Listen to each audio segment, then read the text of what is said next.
Hi hello friends, అందరూ బాగున్నారా? అందరూ బాగుండాలి, అందరూ నేను ఉండాలి. ఈరోజు రెసిపీ ఏంటంటే మనం సాంబార్ చేసుకుందాం. మంచి ఆంధ్ర స్టైల్ సాంబార్ చేసుకుందాం. ఈ సాంబార్కి ఏమేమి కావాలంటే ముందుగా కుక్కర్ పెట్టుకొని అందులో కొంత పప్పు వేసుకోవాలి. పప్పు, తర్వాత టమాటా, పచ్చిమిరపకాయలు, క్యారెట్ ఇవి వేసుకొని బాగా విజిల్ వచ్చేలాగా చేసుకోవాలి. ఒక 4-5 విజిల్స్ వచ్చేసాక దానిలో ఏం చేయాలంటే కొంచెం అది అయిపోయాక ఆఫ్ చేసుకొని చింతపండు పులుపు తగినంత వేసేసుకొని మన ఇంట్లో బెండకాయలు, ఆనపకాయ, ముల్లంగి ఇవన్నీ ఉంటాయి కదా సాంబార్ సంబంధించిన అవన్నీ అందులో వేసుకొని పులుపు వేసుకొని బాగా మరిగించుకొని మనం ఆఫ్ చేస్తాం అనే టైంలోని కొంచెం సాంబార్ పౌడర్ ఉంటుంది కదా అది వేసుకుంటే ఇంకా మంచి టేస్ట్ ఉంటుంది. అది వేసుకోవాలి. ఇప్పుడు మరిగించాక నేను ఇలా చూపిస్తున్నాను పిక్చర్. ఇప్పుడు దీనికి తాలింపు పోపు పెట్టుకుందాం. ఈ సాంబార్ పోపుకి సంబంధించిన ఐటమ్స్ ఏంటంటే వెల్లుల్లిపాయలు, ఆవాలు, జీలకర్ర, ఎండుమిర్చి, కరివేపాకు ఇవి మనం పోపుకి సంబంధించిన ఐటమ్స్. ముందుగా కళాయి వేసుకొని దానిలో కాసింత ఆయిల్ వేసుకోవాలి. తర్వాత మనం ఏం చేయాలంటే ఇందులో మినపప్పు కూడా వేసుకోవాలి. ఇందులో వెల్లుల్లిపాయలు వేసుకొని కొంచెం కాసేపు వేపాలి.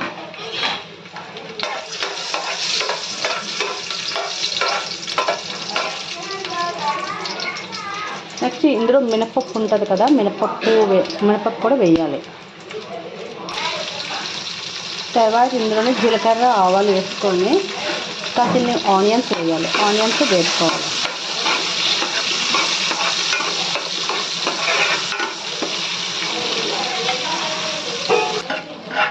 ఇప్పుడు మనం ఈ పోపు పెట్టుకున్న ఐటమ్స్ అన్నీ కూడా ఈ పక్క సాంబార్లోకి అన్నీ మిక్స్ చేసుకోవాలి. ఇందులో లాస్ట్గా సాల్ట్ వేసుకోవాలి. చూసారా ఎంత అందంగా ఉందో సాంబారు. పోపుతో నిగనిగలాడిపోతుంది, కలకలాడిపోతుంది. చాలా బాగుంటుంది. మీరు కూడా ట్రై చేయండి. అందరికీ తెలిసిందే, కాకపోతే కొంచెం వెరైటీగా చేసాం అంతే. Okay friends, bye. నెక్స్ట్ జీలకర్ర ఇవి కూడా వేసుకోండి. మెంతులు, జీలకర్ర, ధనియాలు అవి కూడా వేసుకోండి, ఇంకా బాగుంటుంది. నేను ఇంకా ఇందులో వేయలేదు. ఓకే ఫ్రెండ్స్, మళ్ళీ ఇంకా నెక్స్ట్ దీనికి యాడ్ ఇంకొక కర్రీ చేసి పెడతాను. హాయ్ హలో ఫ్రెండ్స్, ఇప్పుడు మనకి సాంబార్ అయిపోయింది కదా. ఇప్పుడు ఏం చేద్దామంటే బంగాళదుంప పిట్టు, వైజాగ్లో ఇలాగే అంటారనమాట. ఇప్పుడు బంగాళదుంప పిట్టు కర్రీని చేయబోతున్నాను. మీరు వాటికి సంబంధించిన ఏవే ఐటమ్స్ కావాలంటే ముందుగా వెల్లుల్లిపాయలు, జీలకర్ర, ఆవాలు, కరివేపాకు, ఎండుమిర్చి, గరం మసాలా, చిటికెడు పసుపు, ఆనియన్స్, టమోటా, కొంచెం సరిపడా సాల్ట్. నెక్స్ట్ ఏం చేయాలంటే బంగాళదుంపలు బాగా ఉడకేసుకొని బాగా తొక్కలు తీసుకొని ఇలా మాష్గా చాక్తో కట్ చేసుకోవాలి. కొంచెం ఇలా పేస్ట్గా అన్నమాట వేసుకోవాలి. ఇప్పుడు మనకి ఏం కావాలంటే కళాయి పెట్టుకొని ముందరగా ఆయిల్ వేసుకోవాలి. ఆయిల్ వేసుకున్నాక ఇందులో మనం వెల్లుల్లిపాయలు,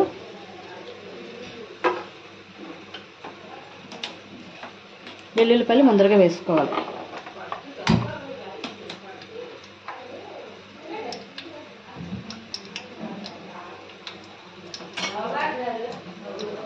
ఇప్పుడు అందులోని ఆనియన్స్, తర్వాత ఏమో జీలకర్ర, ఆవాలు ఇవి వేసుకోవాలి.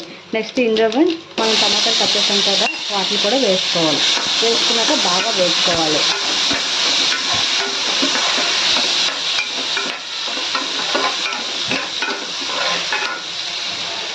బాగా వేసుకున్నాక మనం ఆల్రెడీ మన దగ్గర ఉన్నాయి కదా కరివేపాకు, ఎండుమిర్చి ఇవి కూడా వేసుకోవాలి.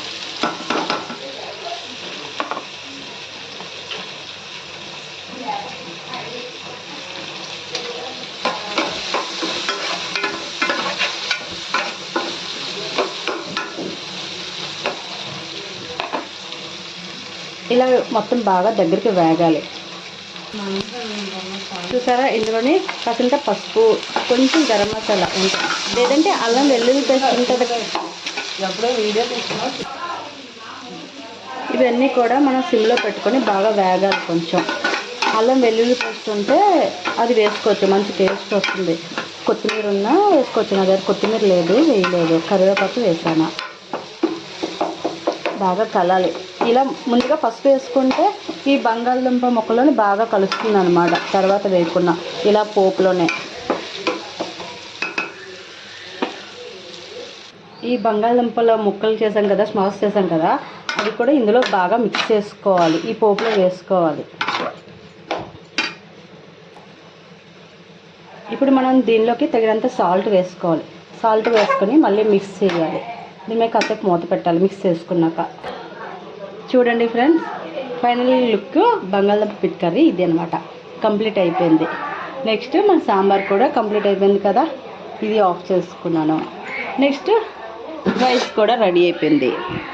ఇవన్నీ కూడా ఒక 15 మెంబర్స్కి భోజనాలు సరిపోతాయి. ఇప్పుడు మా ఇంట్లోని భోజనం పెడుతున్నారు, 15 మెంబర్స్కి భోజనాలు సరిపోతాయి అన్నమాట. ఓకే ఫ్రెండ్స్, ఈరోజు రెసిపీలు ఈ రెండే. ఎలా ఉన్నాయో కామెంట్ చేయండి ప్లీజ్. అందరూ సబ్స్క్రైబ్ చేసుకోండి నా ఛానల్ని. బాయ్.